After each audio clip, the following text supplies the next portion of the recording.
Hello YouTube, it's me John Avenger once again and welcome to another franchise review. This is of a movie that came out last year in November. It's a musical, an animated comedy musical. Really colorful stuff. If you've seen it, this is the Trolls franchise.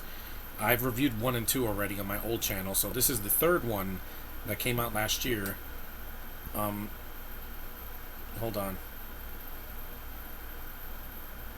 I gotta keep this quick because I got a lot of other movies to review this month, which the remaining 2 weeks that we have of August coming up, and that is Trolls Band Together from 2023.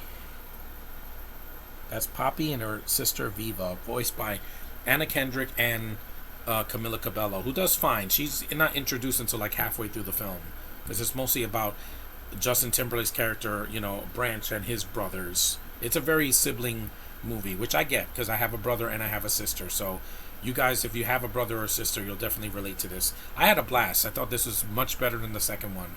It was more focused. It was shorter. Great soundtrack. Great, beautiful animation, just like the first 2 films. And it focused mostly on pop music, not 18 other genres. It was mostly just pop music from the 70s all the way to like the 90s or early 2000s. And it was written by a woman, and it had that nice touch to it. It wasn't like preachy, which was great.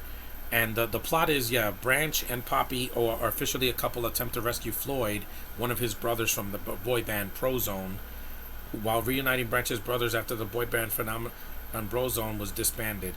And it's about an hour and 20 some minutes, so it's very short. It goes by quickly, and I really enjoyed this movie. $95 million budget. See, you don't need $200 million to tell a good story, and it made 209.6. And they said they're going to do more movies, which I would mind maybe one more, because I don't think this they wanted to do 7. I think that's a little excessive. I don't need Anna Kendrick doing this when she's 50. I would rather one more, and then that's it. The film is gross. It got positive reviews from audiences and critics. It's cute, and it's very cute for kids. It's funnier than the last movie. They got rid of James Corden, which I'm very happy about because I didn't like him in the first 2 films. There's some gay performance in the movie, but this is the world we live in, where they have to get opportunities too, but not in everything. This is a movie it is what it is. And like I said, it says Trolls Band Together serves up another amusing, eye-catching outing that should entertain young fans of the franchise while remaining perfectly painless for parents. Yeah, it's cute. It's not gonna hurt you. There's no gay couples in the movie. There's a marriage between a male troll, Boogan or Bergen, whatever it is, and a female. So they keep that thing. I love the soundtrack. Sweet Dreams is from X-Men, and the opening song, it's a really good song. It got me invested in the movie a lot quicker. There's references to drugs because they don't show it. They have a button that says hustle, and they put do the hustle, and they go trippy. It's like Doctor Strange in the Multiverse of Madness when he goes through all those dimensions, and there's like paint and all that and animation. It's like that, but kids aren't going to get that. Adults are, and I'm an adult. I thought the voice cast was done well. Justin Timberlake as Branch, and Anna Kendrick as Poppy. She's always adorable. Love her voice. Eric Andre is one of the band members. He's who is he? I forgot because there's so many characters. He's John Dory, the oldest. You got Daveed Diggs as Spruce, aka Bruce. Mostly black guys, which is fine. See, diversity that's not forced. You got Kid Cutie as Clay.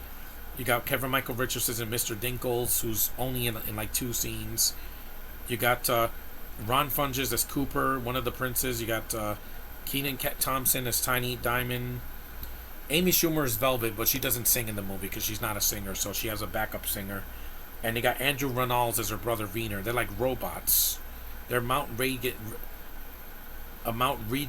which they look like robots. That's what I presumed. Zoe Deschanel comes back. It's good to see her again, or hear her voice. You got a cameo by NSYNC at the end of the movie, but I'm not going to spoil too much when it happens. I thought Camila Cabello did fine. It's a lot better here than other pop singers I've saw act, because her voice is nice and she can sing, and she has a nice. She sounds like Anna Taylor-Joy, guys. She does. Like if you listen to Princess Peach from the Mario movie, she sounds just like her. It's weird. I guess because they're both Hispanic.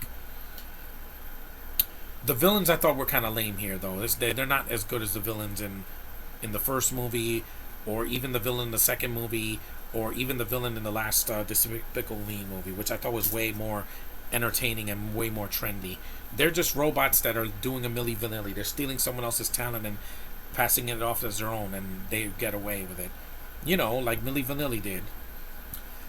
But it was fun. It was a fun, colorful trip. Through memory lane of the '90s. If you got a lot of the '90s references like I do, it's gonna be right up your alley. It's gonna hit a lot of those notes, so to speak. And there's some in jokes in there. They have a lot of references, but it's not shoved down your throat. They still have a story to tell, with colorful animation, good songs, and a good pacing. It never slows down.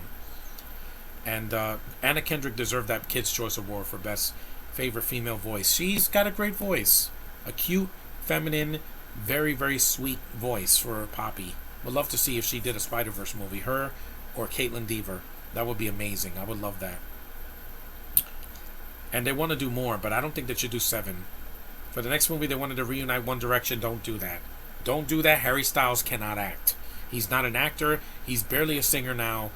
Don't put him in the next movie. I would rather they bring back anybody else or do a new storyline.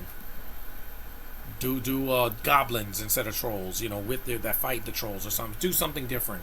We've had 3 movies with singing. I think it's time to do something a little bit different in the next film. You can have singing in it, but don't make it the focus of the whole film. In these 3 films, it's fine. In the second movie, it was a little too much. There was way too many genres. You had country, you had smooth jazz and reggaeton, and I hate reggaeton so much, and art, hip hop, and all that. I'm like, it was too unfocused. This one was definitely a step up from the last one. I liked it a lot. And if you have kids, this is perfect for them. It's inoffensive, and they're re-releasing it in the theater. So you can watch this with your kids. It's not going to offend them. And I think it's fun. It's a lot of fun. It hit a lot of nostalgia for me with the music. And, the cast is great, mostly. The villains are not very good, but like I said, they're just typical villains that want to steal something from someone else. Bowser was a much better villain in the Mario movie. And Maxime in Despicable Me 4. They were just better villains in animated films I've seen. But it's fun, and it's worth your time. If you've never seen it, it's on Netflix now. Go watch it. It's definitely not the worst of the franchise. I still think the weakest is the second one, only because it was too unfocused. But it's a fun movie, and if you have kids, it's definitely worth them checking out at least once. And it'll put a smile on your face like it did to me. It didn't bum me out like If.